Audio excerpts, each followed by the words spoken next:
I'm Charlene S. Seminilla, and these are the content of my video. The Throng of Thuringian Thermometers. A surly sergeant. All's well that ends well. The day in Maine. A lot of lang hot walks in the garden. And the tongue twister. The Throng of Thuringian Thermometers. The throng of thermometers from the Thuringian thermometer clocks arrived Thursday.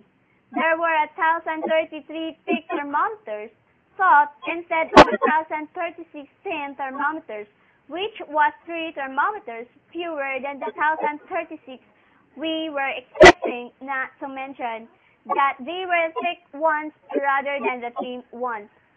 We thoroughly thought that we had ordered 1,036, not 1,033 thermometers, and asked the Thuringian thermometer clocks to reship the 3 thermometers rather than 1,036 and promised to replace the thick thermometers with thin thermometers.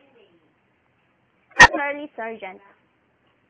A surly sergeant stopped an insolent sailor Sam, a surly sergeant from Cesco, Texas, saw a sailor's cat silently on a small set reserved for youngsters. He stayed for several minutes while thoughts swarmed around. Sam asked the sailor to cease and desist, but he sneered in his face. Sam was so incensed that he considered it sufficient and attempted to shock the sailor. The sailor stood there for a second, astonished, and then strolled away. Sam was perplexed but satisfied, and the thought scampered like ants over to the say-so. All's well that ends well. A lazy Thursday at the zoo found the zebras grazing, posing for pictures, and teasing the zookeeper, whose nose was bronzed by the sun. The biggest zebra name was Zachary, but his friends called him Zack. Zack was a confusing zebra whose zeal for reason caused his cousins, who were naturally unreasoning, to pause in their conversation. While the whale rose, he philosophized as the Greeks.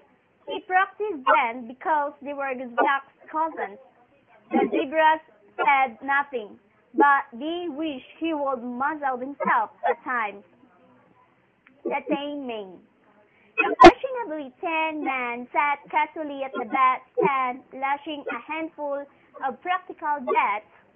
The manager, a crabby old bag, bones, passed by and laughed.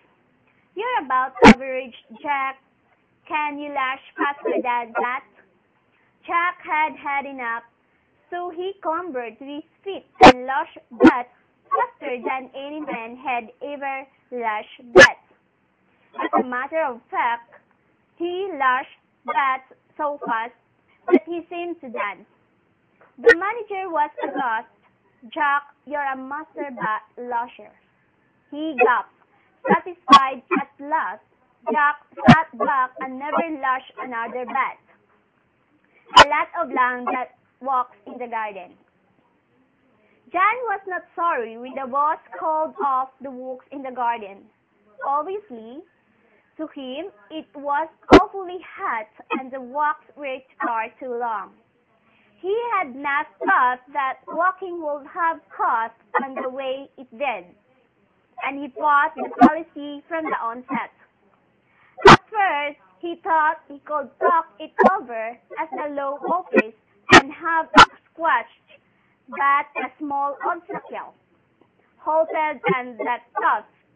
The top lawyers always bought coffee at the shop across the lawn and didn't want to stop on John's account. John's problem was not office politics, but office policy. He resolved the problem by bombing the garden. The last recording is The Tongue Twister. Peter Piper picked a pack of pickled pepper. Did Peter Piper pick a pack of pickled pepper? If Peter Piper picked a pack of pickled pepper, where's the pack of pickled pepper Peter Piper picked? She sells seashells by the seashore. The shell she sells are surely seashells. So if the shell sells on the seashore, I'm sure the seashells sell. I thought, but the thought I thought wasn't the thought. I thought, if the thought I thought had been the thought. I thought I wouldn't have thought so much.